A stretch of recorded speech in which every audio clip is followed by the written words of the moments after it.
Good morning to all of my lovely students. Today we are going to discuss morphology. Morphology is a very important branch of linguistics. If you look at the definitions of the morphology, then we get an idea that it's the structural description of the word, because words combine together to make the sentences, and sentences combine together to make the complex sentences, and gradually we make the essays and present it overall in the concluded form to our presenter. So if we look at the morphology, so here we can find out that it's the study and description of the word formation. You look at these words: carelessly, unhappy, and teacher. Now here you can well understand that care is one word, less is second word, un is one word, happy is other word, teach, and teacher. So you are teaching, it would become a verb. When you are teaching something, you become a teacher. You assume the role of something doing, and teach is just to teach. So morpheme is a minimal unit of meaning or grammatical function. Now, it is a meaningful linguistic unit. Morphological unit, morpheme is called the morphological unit. For example, if you look at the word walked, walked is a combination of two words, walk and walked, W-A-L-K and E-D. It means when these two words combine together, they make a particular word. It means that we can make it separate. If we don't need walked, the past tense, we can only pick up the walk. So here two words are combined together to make one word. But these two will be called the minimal unit which combine together to make a word. And these words cannot be separated further. This is their property. In English words, talks, talker, talked, talking must consist of one element, talk.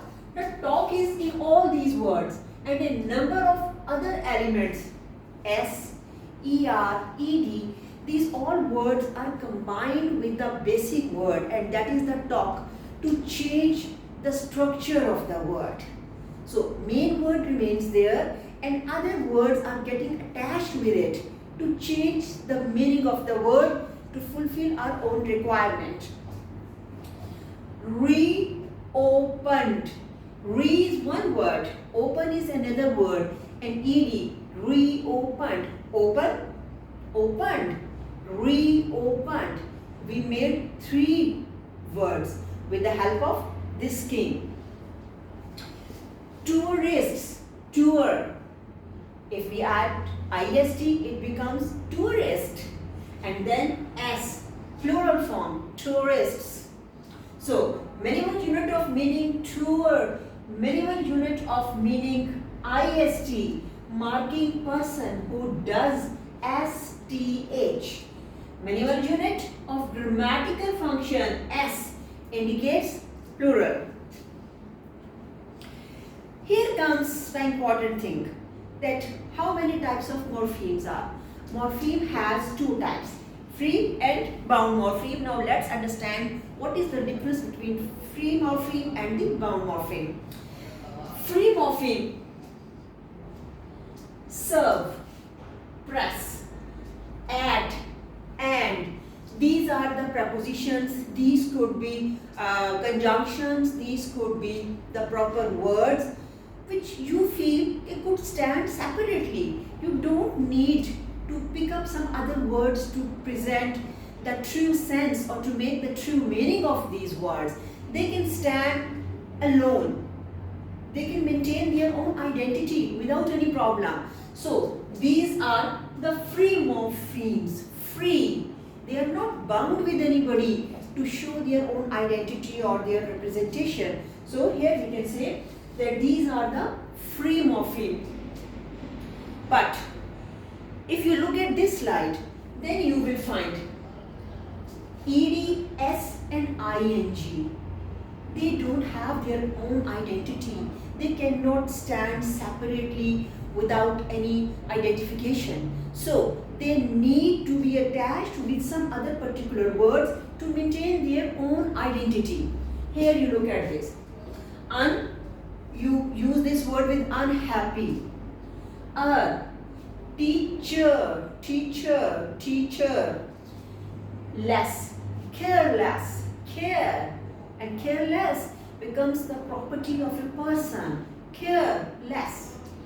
ing and ect. Teaching, taught. So these are the bound morphemes which are combined with some other words to create their own sense even. Now there are some prefixes and suffixes. We call them inflexes. So suffixes and prefixes. Prefix comes before the word and suffix comes at the end of the word. But the word with which these are attached is called stem. That is the basic word, that is the base, stem, with which comes the rest of the words. Carelessness. Stem, free. Care is free. We can use the word care without attachment of any other word. Then comes dress. Stem, free. Dress. Dress is the stem. This is the main word that is free. But we attach and ed. Undressed. So these are the words which are attached with the basic stem, that is the dress. So there are a number of English words in which the element treated as stem is not a free morpheme. For example, you look at the board. Here is repeat, receive, reduce. If you take the word dues and separate it from what will happen? Nothing. Just perplexed situation, confusion. That what is this? Dues means what? It means the is not a prefix or suffix. It's a word which is already attached with dues. Dues can't be a stem in this case.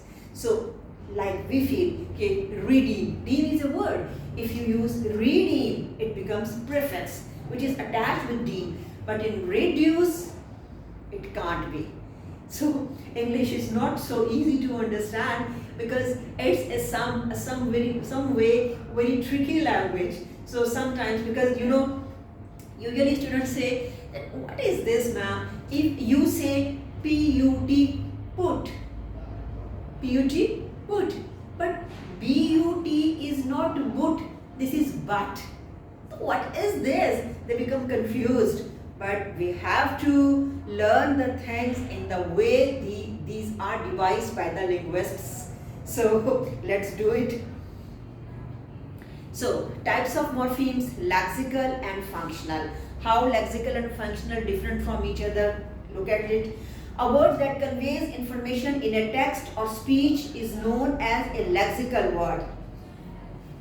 A word that conveys any information within the framework of a text or speech act. You see, that is called lexical word. And why are they treated as an open class of word? They are treated as an open class of words because we can add new lexical morphemes to the language rather easily. Very easily we can put some other words. We can create new words which are lexical. So creation of the new words is called the lexical. Now what are the functional? And, in, that, it, she, which gives the function of the attachment of the words with each other for the creation of some sense. For the sense making of the sentence, we use the functional morphemes. They are called closed morpheme. Now first we did open morpheme and now closed morpheme. So they are called closed class of the words because we almost never add never add new functional morphemes to the language. In the open class, we keep on adding new word to give a new sense, to give a new meaning. But here we never use it. Types of bound morphemes, derivational and inflectional. Now these are very important. Derivational mean a bit change. So how they are different? Let's see. Derivational morphemes are those bound morphemes. These are not open morphemes. Bound morphemes that we use in making new words or making words of a different grammatical category from the stem. These are called derivational. All together, with the attachment of few words with the stem, we make altogether a different word. Good. The word is good. Goodness. Goodness. Care. Full. Care, one word, full. So, suffixes and prefixes, here is a list which we keep on attaching with the word and try to keep on devising new words through it. Then inflectional morphemes are those morphemes that are used to indicate aspects of the grammatical function of a word. Claim. The word is claim. If you add ed with it, it will altogether change the tense of the word. Claim, claimed. Past. So tense is changed. So it means you did some inflection. Total change in the tense of the word. So 8 inflectional morphemes. English possesses total 8 inflectional morphemes, and these are apostrophe S, which gives the sense of possession. S, with the addition of S, we make the thing from singular to plural. Then ing, present participle. S, third person singular. Ed, past tense. And en, past participle. Est, with the help of this, clear, clear, clear, clearer, clearest. Superlative degree you add. And then er, comparative degree. Clear, clearer, clearest. So comparative degree and then the superlative degree you add here. What's the difference between inflectional morpheme and derivational morpheme? Inflectional morphemes never change the grammatical category of a word. They never change the grammatical category of a word, while derivational morphemes can change the grammatical category. Now, old becomes older, but in derivational, teach become teacher. Now, teach is a verb and teacher is a noun. It changes from verb to noun. But in inflectional morpheme, old, adjective, and older, again, adjective. So it carries no change. Now, this is a big description given of the sentence. The girl's wildness shocked the teachers. Teachers. Now, here you can look at the whole description of the morphological, the word presence of this sentence over here, how the makes the function over here, functional morpheme, girl, lexical, S, inflection. This is not a derivational, this is just an inflection. Wild, lexical, ness, this is derivational because wild and wildness both are different words. So this is a derivational morpheme. Shock, lexical, but ed, inflectional. Shock, shocked, past tense. So this is inflectional. The functional, teach, lexical. Teacher, this is derivational, it's derivated. And then S is the inflectional. It doesn't change, it's the teacher or teachers, doesn't mean at all. So it just changed from singular to plural. Free morphemes have lexical and functional morphemes types, and bound morphemes have inflectional and derivational aspects, which we have already discussed very well. So there are some problems which you can look at this. As in the beginning we discussed that why we say but and put. So what happens when man, man becomes men, man, but sheep remains the sheep? What is the inflectional morpheme which makes sheep the plural of sheep, or men the plural of man?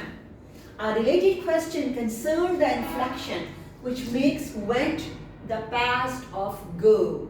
Past, go, went, gone. Another question concerns the derivation of an adjective like legal. If all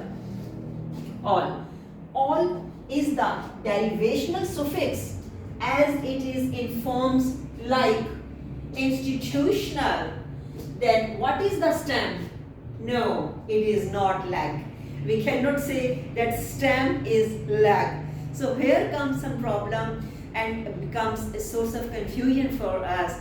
But a little more study of these things can make it very clear. What are the allomorphs? Allomorph is a linguistic term for a variant form of morpheme.